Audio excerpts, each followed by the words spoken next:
Hi guys! Magandang buhay! For today's video mga ka-Team Mars, ipapakita ko sa inyo kung gaano ako kabisi kapag weekend dito sa bansang Silangan. Dito kasi sa bansang Saudi mga ka-Team Mars, Friday at saka Sabado, yan po araw na nagkakaisa ang lahat ng mga anak ng mga amo. Kaya every weekend talaga mga ka-Team Mars ay sobrang busy ko talaga kapag andito lahat ng mga anak ni amo ko at saka yung mga kapatid niya. Kaya pagbaba ko mga ka-Team Mars ay inilabas ko na lahat ng lulutuin ko dito sa aming malaking freezer. 5 freezer lang naman meron kami dito mga ka-Team Mars at syempre lahat yan may maraming stock na pagkain. Dahil itong amo ko din mga ka-Team Mars ay nagtitinda din siya ng mga Arabic foods. At dahil bawal nga makita yung buhok mga ka-Team Mars, kailangan ko munang talian ito bago ako bumalik sa kusina. Yes po, talagang hindi pwede makita yung buhok mo dito sa mga amo mo. Kaya lagi ko talagang tinatalian ito mga ka-Team Mars kahit basa pa. Pagkatapos niyan mga ka-Team Mars ay dumiretso na ako sa pagluluto. Hindi ko na po na-videohan kung paano ko niluto mga ka-Team Mars dahil nga ay left and right yung ginagawa kong pagluluto nito.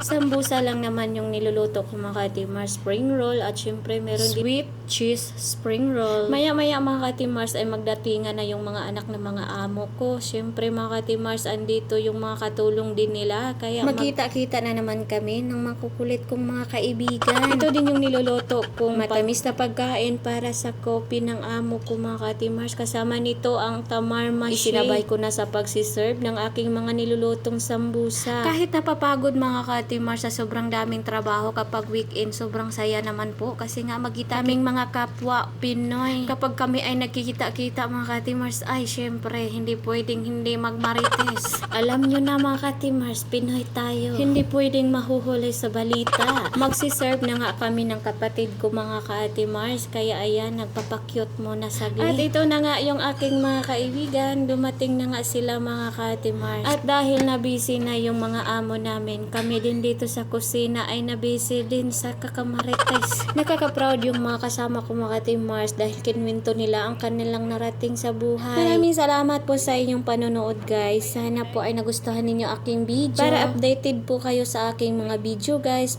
please subscribe na sa aking YouTube channel. Maraming salamat.